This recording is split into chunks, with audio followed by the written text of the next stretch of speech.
In the previous lecture, we talked about getting off to a good start, and that's very important for confidence, which in turn gives us our fluency and coherence, which is 25% of the band descriptors.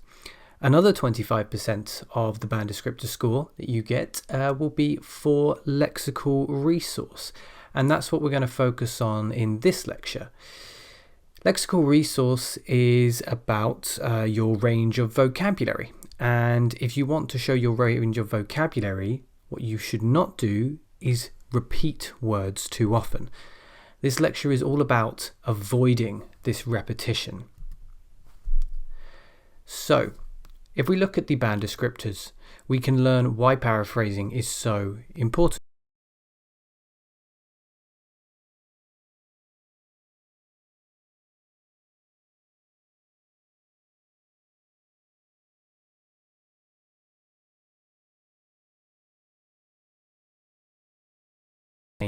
Language. Repetition demonstrates a lack of flexibility with language, and that word flexibility is very important because it comes up in the band descriptors if we look at them here.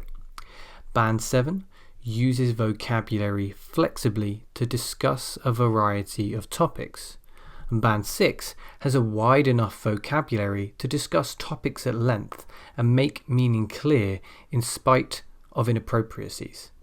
As you can see, to even score a band 6, you need to have a somewhat wide range of vocabulary, but we're aiming for a 7, so we need to use this vocabulary to discuss a variety of topics.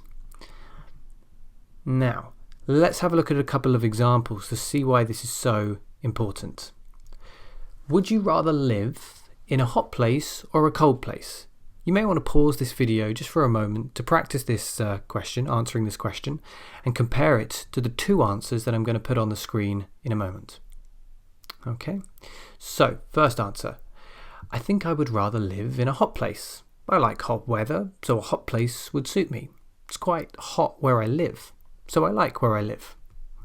Or, personally, I'd rather live in a hot place. I'm happier.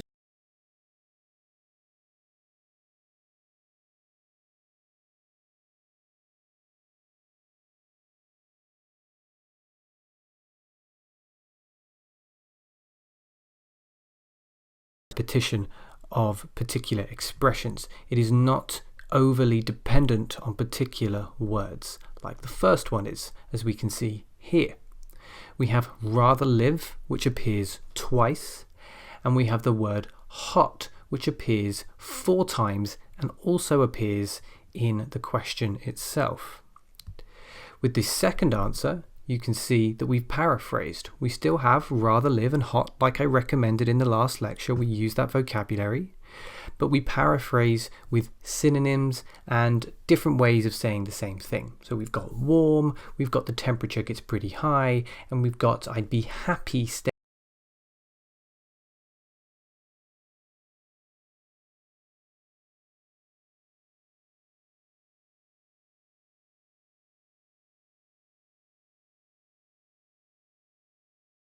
To paraphrasing in the writing test.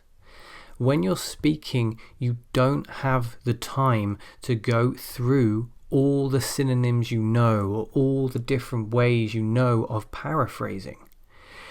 In the writing test, you have that time. You get to sit there and you get to think about it. You can take that moment. But with the speaking, you're on the spot. As a consequence, it's all about preparation when it comes to the speaking. So here are the do's and do nots of paraphrase practice in speaking. And like I say, it's going to be all about preparation. So what we do want to do is play the IELTS word association game, which I'm going to teach you in a moment. We're going to play the 1-minute topic card game. Again, I'm going to teach you that in a moment. You're going to have conversations in English. Listen to talks on a variety of topics, and TED.com is a really good resource for this, as well as a few YouTube channels like The School of Life and Vsauce. Read. I always recommend reading, even though we're talking about the speaking. Still very, very useful to learn new words and new ways of saying the same things. and of course practice regularly. What should you not do? Well, do not try too hard to demonstrate your range, otherwise you'll end up like the overcomplicated candidate or the exam voice candidate that we talked about in the previous lecture. Do not take really long pauses when trying to find the perfect word, or do not try to use that language that stalls for time. Don't use too much well, all that sort of language there. And do not, of course, repeat the same words over and over. We're trying to avoid repetition. Now in this lecture, we're mostly going to focus now on two of these do's, and they are the two games that I have highlighted above. We're not going to look at lots of different vocabulary, so do not get the idea that we're going to do that. That is too vast a topic for us to cover in this express course for the speaking test, but I am going to post some links at the end of this video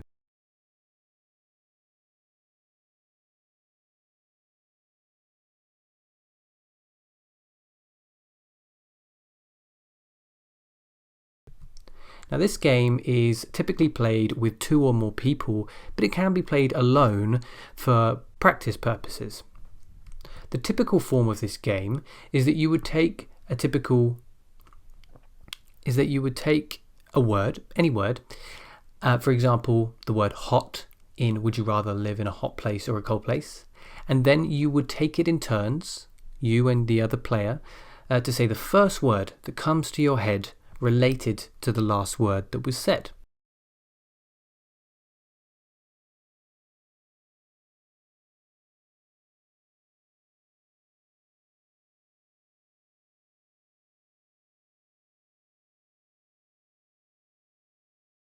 So that you can turn it into an answer to a question once you've finished. Okay, so let's have a look at an example of how this would work in practice. Let's look at the one that we've just talked about, the word hot. Would you rather live in a hot place or a cold place? So we started with the word hot, and if you're playing alone, then you would say the first word that comes to your mind after you said the word hot. Or if you're playing with a friend, then they would say the first word that would come to their mind. And you would end up with potentially a string of words that looks like this. Hot, warm, high temperature, summer, beach, sunshine, sunbathing, swimming, ocean. Okay? And then you would take these words and you would try to turn them in to an answer, ideally by saying them out loud rather than writing them down, but you can write them down if you need to. But you try to turn these words into an answer to the question that you posed initially. Would you rather live in a hot place or a cold place? I'd rather live in a warm place. I love the high temperatures in summer. Some of my favourite things are sunbathing at the beach, swimming in the ocean, and enjoying the sunshine. Now notice how much vocabulary that is using. You're forced through the constraints of the game to turn those words into a legible answer. And it sounds quite good. So let's have a look at another example. Shopping. Do you enjoy shopping? Why or why not? So I use the word shopping to get the game started, and we can go with a string of words like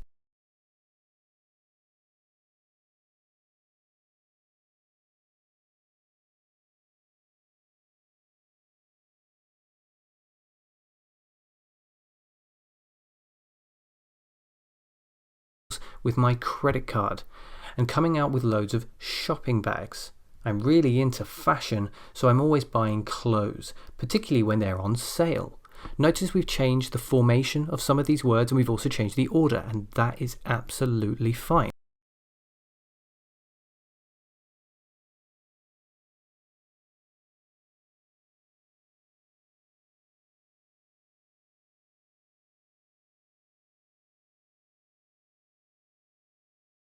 Did you enjoy most at school? So we start with the word school subjects and we go mathematics, equations, sums, logic, teacher, homework, calculator, and we can end up with an answer like this.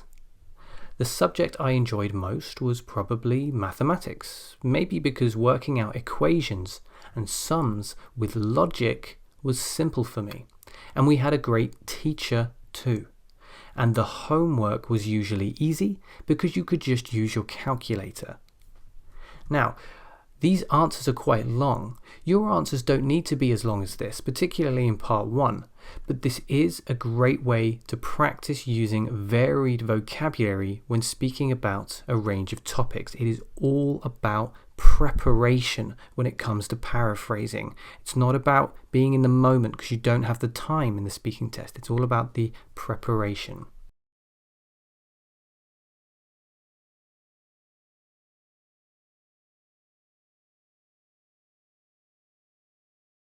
Be played alone if necessary. You need a little bit of preparation here. So what you do is you take a number of cue cards, and on each of the cue cards you write down a topic. For example, sport, or family, or summer. You shuffle those cards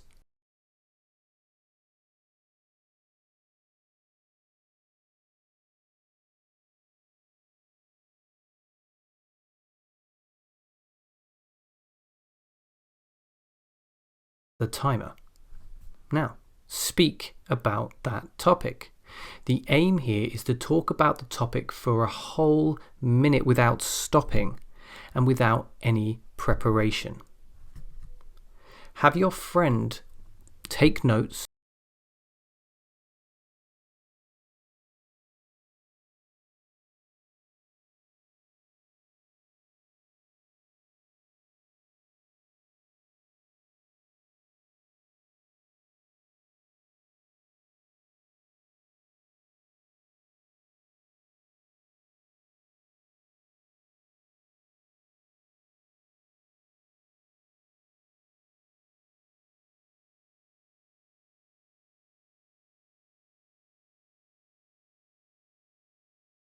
anything at all related to home you speak about for 1 minute, recording yourself or getting your friend to take notes. You finish that one, you turn it over. You get the next one, and that one says television, and you speak about television for a minute. Finish that one, turn it over, find the next card, and that is sports, and you talk about sports for a minute. And you keep going and you keep going and you keep going until you run out of cards. Now, if you find this a little bit too easy, then feel free to increase the difficulty by adding an extra minute for each topic. You might even like to do it halfway through. One particular variation of the game that's quite tricky but quite fun as well is that you increase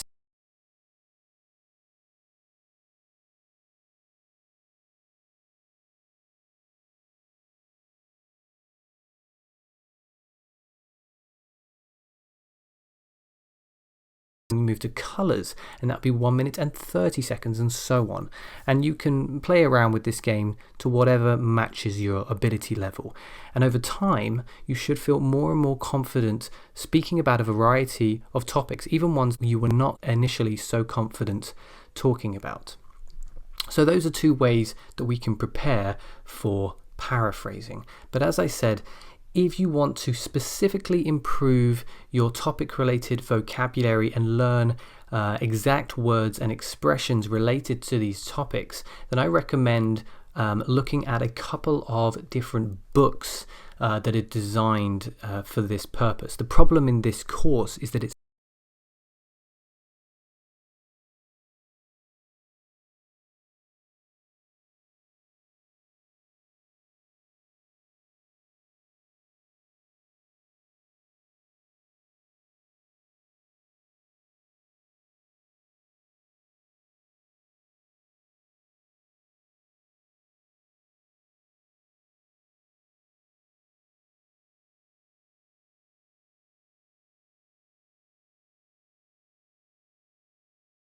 publication. So the same group that creates your IELTS exam have put out this book, and that is Vocabulary for IELTS Advanced by Pauline Cullen. And Pauline Cullen also does a very good book on grammar for IELTS as well. Both of these books come highly recommended by me and have been lauded by my students as well, so I can definitely recommend those. And finally, of course, Udemy courses. There are a couple of Udemy courses online that specifically focus on IELTS topic vocabulary, but there are also many topics that focus on vocabulary in general related to different topics, so I definitely recommend checking those out. Whatever you decide to do, make sure that you do try to improve your vocabulary either by reading regularly, checking out videos related to different topics, practicing the 2 games that I've mentioned here, or specifically checking out the books that I've mentioned above. And you can check these out by clicking the links that I've provided in the resources section of this video.